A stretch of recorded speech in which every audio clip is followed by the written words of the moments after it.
Thanks for logging on to neoweather.com on this Saturday, July 6th, 2013. I'm Jim Sullivan with your video forecast.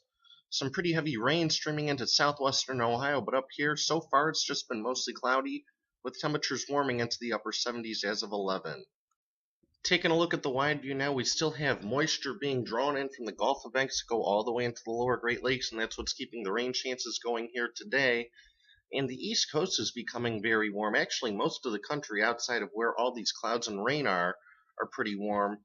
Inlet Beach, Florida, which is not far from Pensacola, has seen well over 2 feet of rain over the last few days out of this. Luckily, we haven't seen nearly that much up here.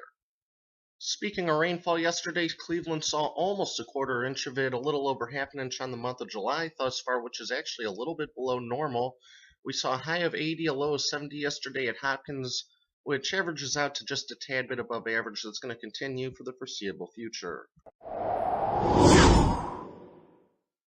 And through today and tonight, that moisture feed from the Gulf of Mexico is expected to remain intact, so shower chances and storm chances remain from the Gulf Coast all the way into the Great Lakes. That includes much of Ohio. We're going to hopefully avoid a prolonged, steady, heavy rain up here in northern Ohio, but we'll have to watch.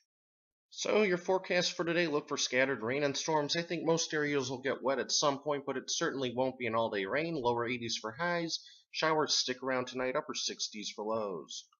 If you're out at or heading out to Norwalk this afternoon for the NHRA Nationals, forecast is about the same, scattered storms. Best chances this afternoon, lower 80s for highs. Looking ahead, that upper low that's been drawing in all the Gulf moisture for days on end, it seems like it is going to finally weaken and move east over the next couple days. That leaves us with a warm and slightly drier weather pattern for a few days, but by the second half of the work week, a large disturbance drops in from the Great Lakes. Much cooler and drier weather looks to finally move back in by the weekend. So here's what that looks like on your 7-day forecast. Scattered showers and storms the next couple of days. Monday will be relatively dry, but there could be a few storms, especially by evening. Tuesday, scattered storms once again. Better rain chances move in Wednesday into Wednesday night before we try drying out Thursday into Friday. Again, I'm Jim Sullivan. Thanks for logging on. Check us out again tomorrow.